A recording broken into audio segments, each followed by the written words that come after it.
السلام عليكم ورحمة الله وبركاته. صباح سعيد علينا جميعا.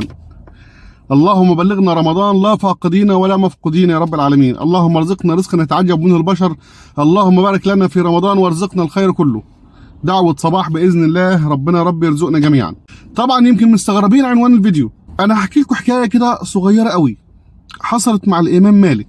الإمام مالك كان قاعد في المسجد النبوي في المدينة، وقاعد كان بيدرس طلابه العلم، وفجأة دخل عليهم واحد قاعد بيصيح: لقد قدم فيل عظيم إلى المدينة.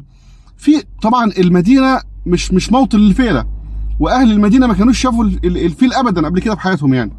فكل الناس اللي كانت قاعدة بتدرس العلم قدام الإمام مالك قامت تجري، الطلبة، علشان تشوف الفيل، إلا واحد، وهو يحيى ابن يحيى الليثي. فالإمام مالك استغرب، فقال له: يعني انت ليه ما قمتش؟ انت شفت الفيل قبل كده؟ قال له: لا والله لم ارى الفيل قط، ولكنني اتيت الى المدينه لارى مالكا وليس لارى الفيل. انا جيت المدينه علشان اشوف مالك، مش علشان اشوف الفيل. واحد محدد هدفه، واحد هو عارف هو جاي عاوز ايه. وسبحان الله، وتلف الايام وتدور، ويبقى يحيى بن يحيى الليثي من اقوى الروايات واقوى نقل للحديث على الامام مالك. وكل الطلبه اللي راحت تشوف الفيل لم يذكرهم التاريخ سوى في هذه القصه.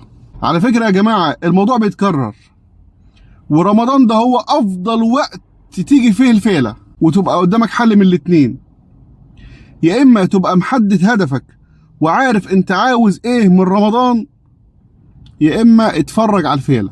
اتفرج على الفيله اللي هي بدورها بتاخد اعظم وقت عندك في رمضان وتهدره. اتفرج على الفيله عشان ما يذكركش التاريخ.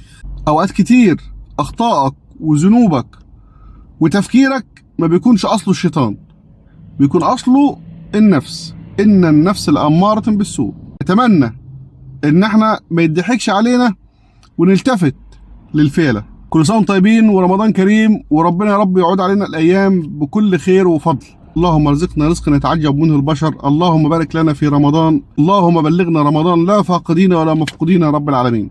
صباح سعيد. السلام عليكم ورحمة الله وبركاته.